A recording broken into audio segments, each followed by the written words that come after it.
অনাস্থার তলবি সভায় পঞ্চায়েত সমিতির সভাপতি পিঙ্কি মণ্ডল মোবাইল নিয়ে ঢুকে লাইভ করার অভিযোগে তৈরি হলো জোর বিতর্ক। ঘটনাকে কেন্দ্র করে বিডিওর অফিসেই তুমুল বাকবিতণ্ডায় জড়ালেন পঞ্চায়েত সমিতির সভাপতি এবং বিজেপি যুব মোর্চার এক নেতা।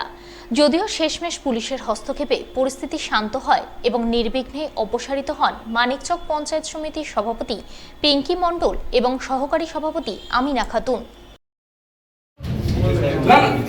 ভিডিও সাহেব রয়েছে ভিতরে, কিন্তু আপনাদের প্রশাসনিক কাজে পুলিশ আগে মোবাইল নিয়ে ভিতরে সদস্যদেরকে ঢুকাবে, এটাই নিয়ম অনাস্থার। না ভিডিও সাহেব আপনারা তো ঢুকিয়েছেন ভিতরে। আরে ছোড় না ওটা আমার কথা শুনবি না, চুপ। তুই আমাকে শুনবি কি না?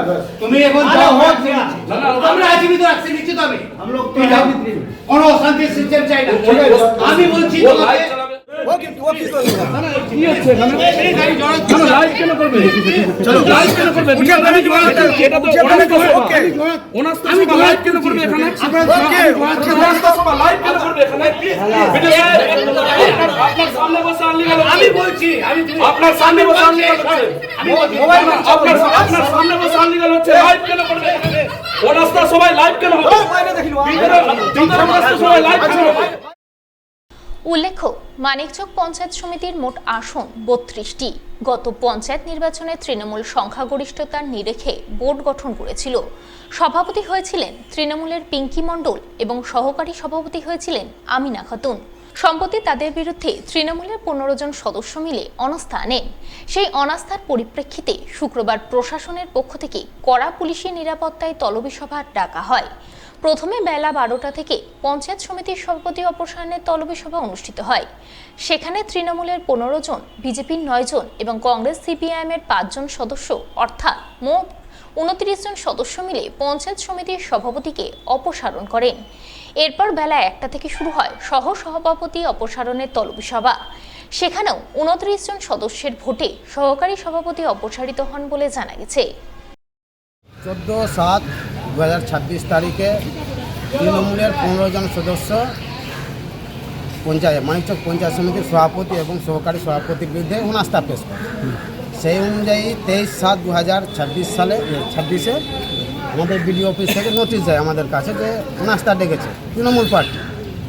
আমরা ঠিক ওই চিঠি অনুযায়ী প্রত্যেক 29 জন, আমরা 9 জন আছি আর কি বিজেপির, চিঠি অনুযায়ী আমরা কিন্তু এসছি। ঠিক ভোটাভুটি হয় 12টার সময়, 12টা থেকে স্টার্ট হয় ভোট প্রক্রিয়া চালু হয়। ওখানে যেহেতু ভোট প্রক্রিয়াটা সমর্থনের ব্যাপার ছিল, ভালো করে বিডিও সাহেব বললেন, বলার পর 29 জন ওনার এগেনস্টে, সভাপতির এগেনস্টে 12টা থেকে কিন্তু সভাপতির এগেনস্টে ভোট পড়েছে। কোন দল কতজনের মেম্বার ছিল? কোন দল বলতে ছিল তৃণমূল 15টা ছিল, আমরা বিজেপি ছিলাম, আর কংগ্রেস সিপিএমে ছিল। কিন্তু 3 বছর অত্যাচারে সবাই কিন্তু ওর এগেনস্টেই কিন্তু ভোটটা দিয়েছে। সবাই একসাথে? সবাই একসাথে। 3 বছরের চুরি, দুর্নীতি, অত্যাচার, তৃণমূল শাসন এগেনস্টে 29টা ভোট পড়েছে। অপসারণ করলেন, আপনাদেরই দলেরই সভাপতি ছিল, সহসভাপতি ছিল, কেন অপসারণ কেন করতে হলো? তারপর হচ্ছে আমাদের 2023 সালে যখন সভাপতি সহসভাপতি গঠন হয়, তখন কী কারণে জানি না আমাদের সঙ্গে কোনো আলোচনা করা হয়নি, কোনো মতামত নেওয়া হয়নি। এবার আমরা নেতৃত্বের নির্দেশে সব কিছু করেছিলাম, কিন্তু তখন থেকেই অনেক সদস্যর মনে একটা ক্ষোভ ছিল যে আমাদের মতামত কেন নেওয়া হলো না, আমরা একদিন না একদিন এদেরকে সরাবো। তারপরে বিভিন্ন রকম অভিযোগ উঠেছে ওনাদের নামে, সেটা তদন্ত সাপেক্ষ বিষয়, কিন্তু আমাদেরও খারাপ লেগেছে এগুলো। সেই বিষয়ে আমরা তখন, আমাদেরই সভাপতি সহসভাপতি ছিল আর আমরাই এর অনাস্থা ডেকেছি। ভিতরে আমাকে সাইন করতে দেওয়া হয়নি। কেন? আমি উপস্থিত হয়েছি, আজকে আমার অপসারণের ডেট ছিল, আমি পুলিশ প্রোটেকশন চেয়ে আমি এখানে উপস্থিত হয়েছি, কিন্তু আমাকে করতে দেওয়া হয়নি। বিভিন্ন ধরনের হামলাও করছে বাইরে থেকে লোকজন গিয়ে। কি ধরনের হামলা? কি ধরনের বারবার বাইরে থেকে বাজে কথা বলছে, থ্রেট করছে আমাকে। আপনি মোবাইল দিয়ে ভিতরে ঢুকেছিলেন?